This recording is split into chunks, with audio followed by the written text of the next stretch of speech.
கவலைப்படாதீங்க அண்ணாச்சி, என் பொண்ணு கிடைச்சிட்டா. உங்க அப்பாவை காப்பாத்துவேன்னு நான் சொன்னேன்ல, உங்க அப்பாவை மட்டும் இல்ல, யார் இந்த ஹாஸ்பிட்டலுக்கு பேஷண்டா வந்தாலும் அவங்களை காப்பாத்த வேண்டிய பொறுப்பு எனக்கு இருக்கு. அந்த ப்ராசஸ் தான் நடந்துட்டு இருக்கு. நீங்க எங்க கூட வீட்டுல இருக்கிறதுனால இவ்வளவு சேவ் பண்ண முடிஞ்சது. இதுவே நீங்க இங்க இல்லாம இருந்திருந்தா இங்க கதை என்ன இருக்கும்? நீ வீட்டுக்கு வரல, உன்னை காணோன்னதும் அம்மா எப்படி துடிச்சு போயிட்டேன் தெரியுமா?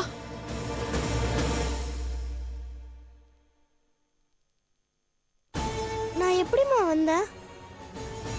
என்னை யாருமா கூட்டிட்டு வந்தா? என்னை யார் காப்பாத்துனா? அங்க என்ன நடந்ததுன்னு உனக்கு தெரியுமா?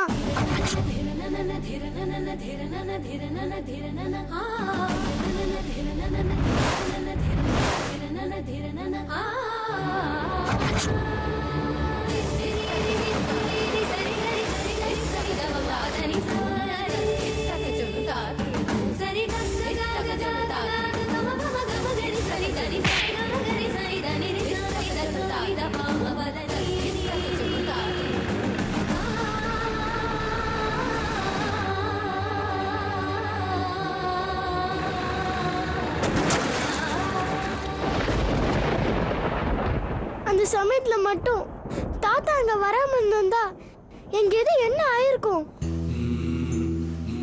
அந்த நடுக்கடல்ல இனிமே என்னை யாருமே காப்பாத்த வர மாட்டாங்கன்னு நினைச்சேன். அந்த 3 பேரை பார்க்க அவ்வளவு பயமா இருந்தது. அவங்க கிட்ட இருந்து எப்படியாவது தப்பிக்க அந்த கடவுளாவது என்னை காப்பாத்த வருவாரான்னு நினைச்சேன். தைரியத்தை தான் தெய்வம் மாதிரி வந்து காப்பாத்தினாரு. அவரு வருவாருன்னு நான் நினைச்சு கூட பார்க்கல. அவர் மூஞ்சில எவ்வளவு கோபம், எவ்வளவு கம்பீரம். தைரியத்தை அவன் அப்படி பார்த்ததே இல்ல. அந்த ரவுடிங்க அவரை கொன்றுவாங்க அப்படின்ற பயம் அவர்கிட்ட கொஞ்சம் கூட இல்ல.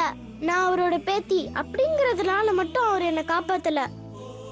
அந்த இடத்துல வேற எந்த பொண்ணா இருந்தாலும் நிச்சயம் தாத்தா காப்பாத்திருப்பாரு. தாத்தா இல்லாட்டி இப்ப நீ என்ன உயிரோட பாத்திருக்க மாட்ட. நான் உன் முன்னாடி உயிரோடு நின்றுக்கவே மாட்டேன்.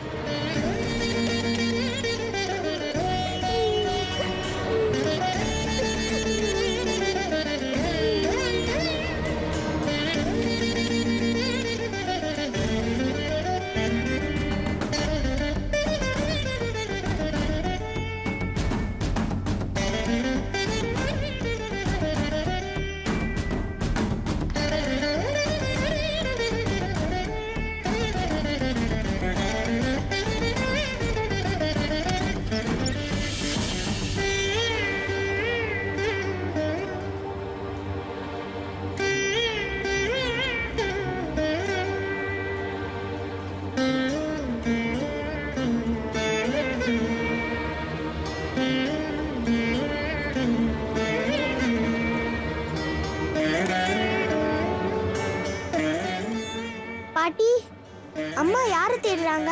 யாரை தேடுறாங்க நீ நினைக்கிற? எனக்கு தெரியலையே பாட்டி. டேய், அம்மா தாத்தாவை தான் தேடுறாங்க. ஆனா நீ உங்க அம்மாவை கேளு, இல்லைன்னு தான் சொல்லுவாங்க.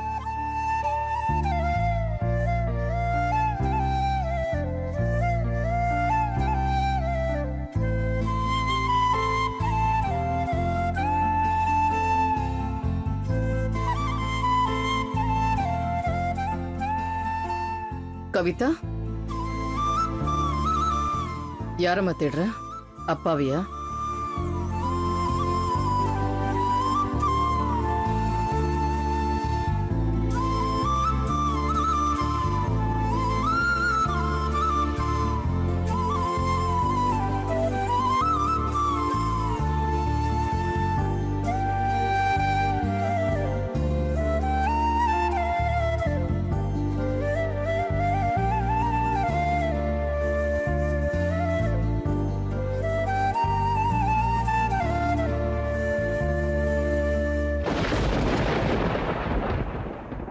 வராரா சார்? இன்ஸ்பெக்டர் ரொம்ப கோவக்காரு, யாருக்கும் தெரியாம தான் உள்ள கூட்டு வரணும்.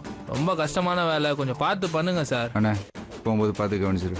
சரி சரி, நான் பேசிட்டு வந்துடுறோம், நீங்கள் வெயிட் பண்ணுங்க. ரொம்ப நன்றி சார். இங்கே இருங்க சார், கூட்டு வந்துடுறேன். Thank you sir.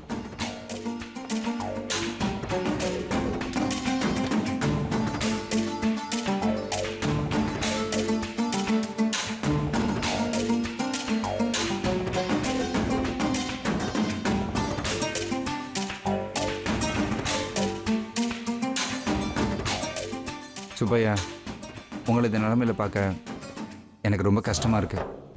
நீங்க கொஞ்சம் அவசரப்பட்டுட்டீங்க. யார் அவசரப்பட்டுட்டாங்க? ம்? நான் அவசரப்பட்டுட்டேனா? வேகத்துக்கு இன்னொரு பேரு சுப்பையா.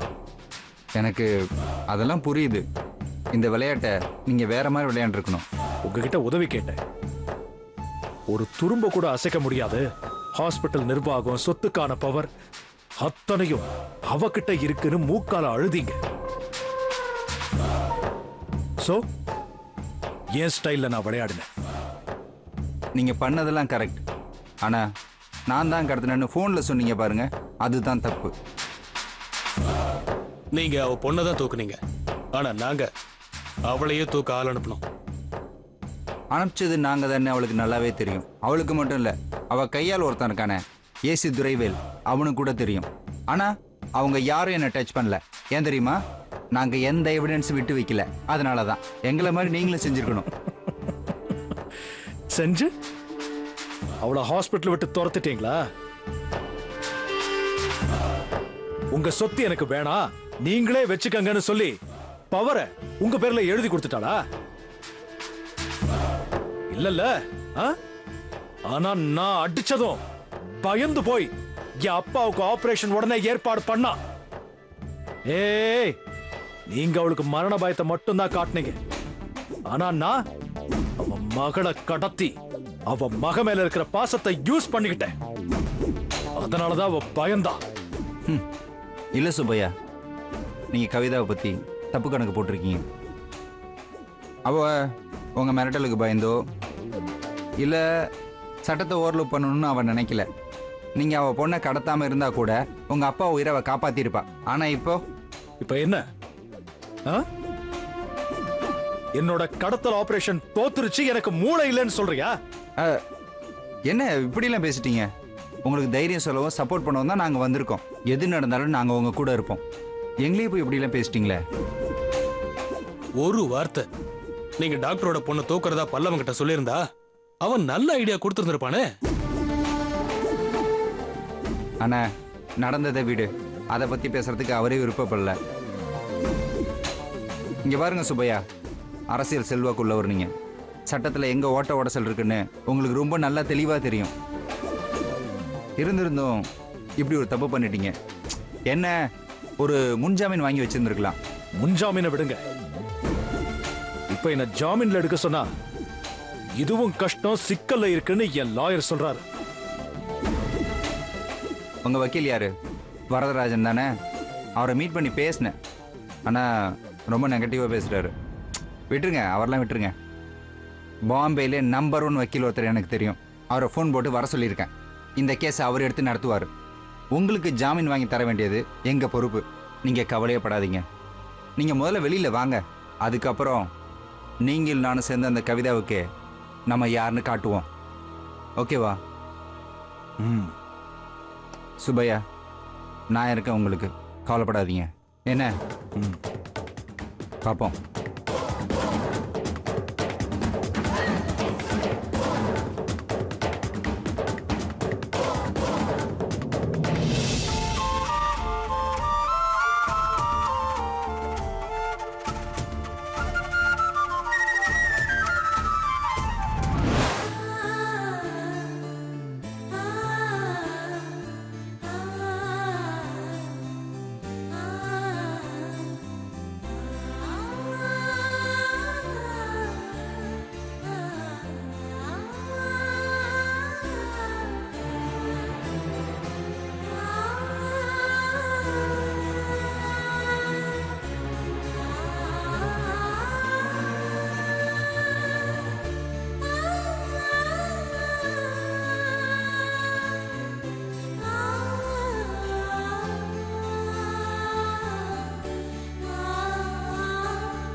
வர்ஷாவை யாரோ கடத்திட்டு போயிட்டாங்கன்னு தெரிஞ்ச நிமிஷத்துல இருந்து என் உயிர் என்கிட்ட இல்ல. பொண்ணு வர்ஷா கிடைச்சிட்டா. அவளை பத்திரமா காப்பாத்திட்டோன்னு ஏசி சார்ட்ட இருந்து போன் வந்தப்போ எனக்கு போன உயிர் திரும்பி வந்துச்சு. துரைவேல் வர்ஷா சொன்னாங்க, நீங்க ரொம்ப ரிஸ்க் எடுத்து அவளை காப்பாத்தினீங்க. ரொம்ப தேங்க்ஸ் பா.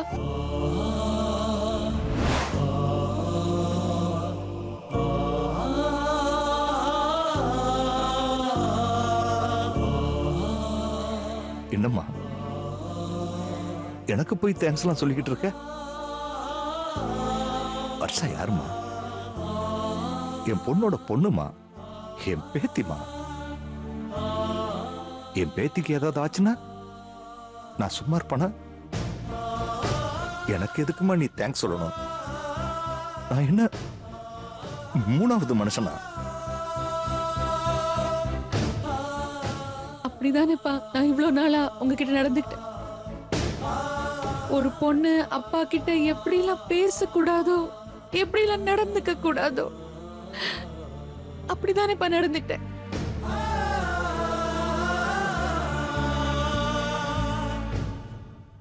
நீங்க ஒரு போலீஸ்காரராவோ மனுஷராவோ இருந்ததை விட ஒரு நல்ல அப்பாவா தான் இருந்திருக்கீங்க. நான் தான் அதை புரிஞ்சுக்காம சின்ன வயசுல அம்மா இருந்ததுனால என் வாழ்க்கையில எல்லா முடிவும் நானே எடுத்துட்டேன். அது சரி தப்புன்னு சொல்றதுக்கு யாருமே இல்ல. உங்க மேல இருந்த கோபத்தினால நீங்க சொன்ன எதையுமே நான் கேட்டுக்கல. இன்னைக்கு என் பொண்ணுக்கு ஒரு பிரச்சனைன்னு வந்ததும், என் பொண்ணு பொழைச்சா போதும், எனக்கு வேற எதுவுமே வேண்டான்னு அப்படிதான் தோணுச்சு.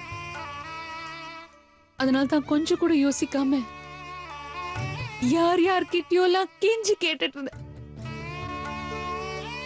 யார் காலில் எல்லாம் விழுந்த.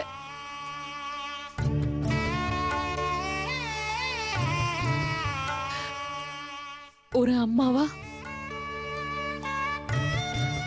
நான் என் பொண்ணு மேல எவ்வளவு பாசம் வச்சிருக்கேன் இப்பதான் எனக்கு புரியுது. பெத்தவங்க பாசத்துக்கு முன்னாடி வேற எதுவுமே பெருசா தெரியல. ஐ எம் வெரி சாரிப்பா.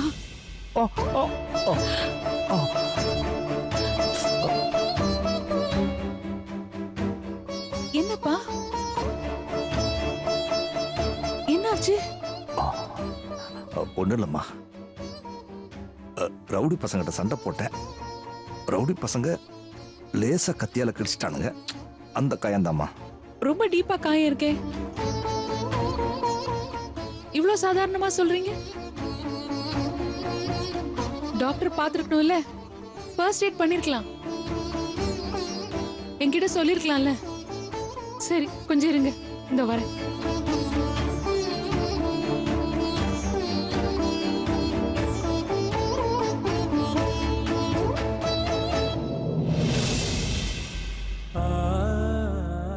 வாங்கப்பா உட்காருங்க.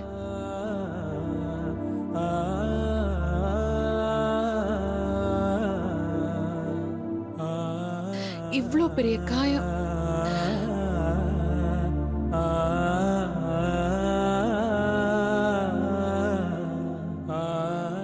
இத போய் சின்ன காயம் லேசா கீறிட்டான்லாம் சொல்றீங்க. இன்ஃபெக்ஷன் ஆச்சுன்னா என்ன ஆகுது? இப்படி கொஞ்சம் கூட உங்களை பத்தி கேர் பண்ணிக்காம இருக்கீங்களே.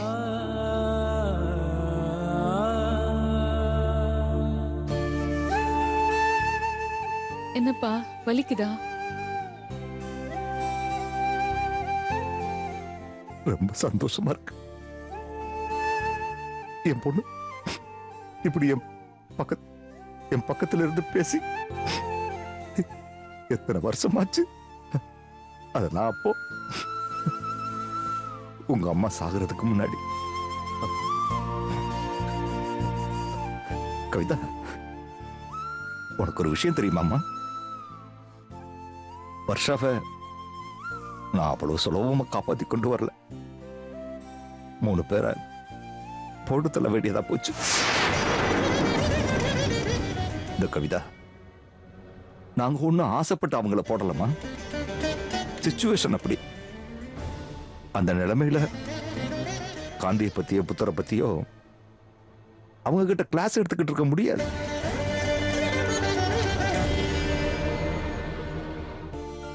இங்க பாரு, நிச்சயமா செத்து போன அந்த ரவுடி பசங்க ஃபேமிலியில கண்டிப்பா அழுதுகிட்டு தான் இருப்பாங்க. சில பேர் சிரிக்கணும்னா சில பேர் அழுதுதான் ஆகணும். இத புரிஞ்சுக்காம இத்தனை வருஷமா என்ன அழ வச்சிட்டியம்மா.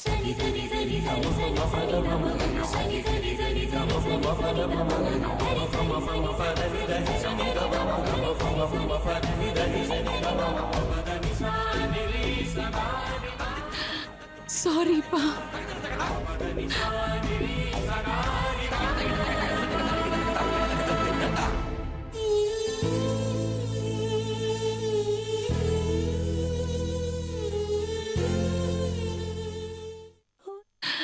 சாரிப்பா.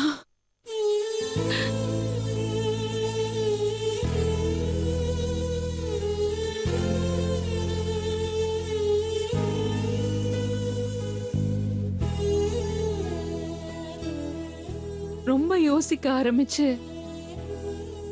என் மனசு சொல்றது கேட்கலப்பா. இப்படியே எல்லாத்தையும் இப்படியே யோசிச்சதுனால நீங்க தப்பாவே தான் தெரிஞ்சீங்க. உங்க இடத்துல இருந்து யோசிச்சிருந்தா உங்க நிலைமை எனக்கு புரிஞ்சிருக்கும். இன்னைக்கு எனக்கு ஒரு பிரச்சனைன்னு வரும்போது நீங்க என் நிலைமையில இருந்து யோசிச்சு பார்த்திருக்கீங்க. அதனாலதான் என் பொண்ணு எனக்கு கிடைச்சிருக்கா. எங்க அப்பாவோட பாசம் எனக்கு கிடைக்காம போனதுக்கு நானே காரணமாயிட்டேப்பா. நான் தப்பு பண்ணிட்டேப்பா. என்ன மன்னிச்சிருங்கப்பா.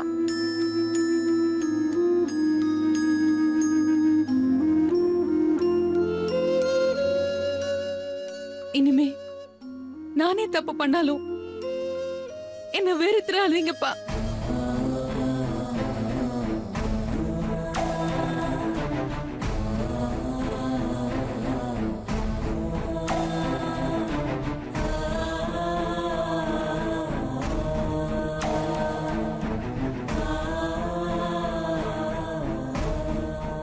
கவிதா,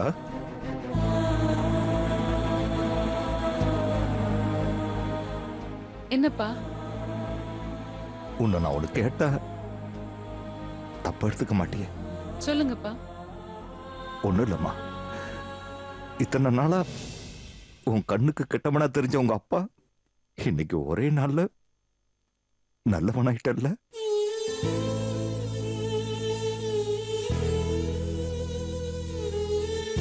தனக்குன்னு ஒண்ணு வந்தா தம்மா வலியும் வேதனையும் தெரியும்.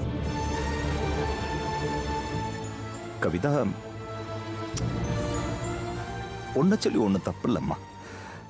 ஏன்னா இதுதான் அம்மா உலகம். ஆமா, அம்மாவ அதனால என்னால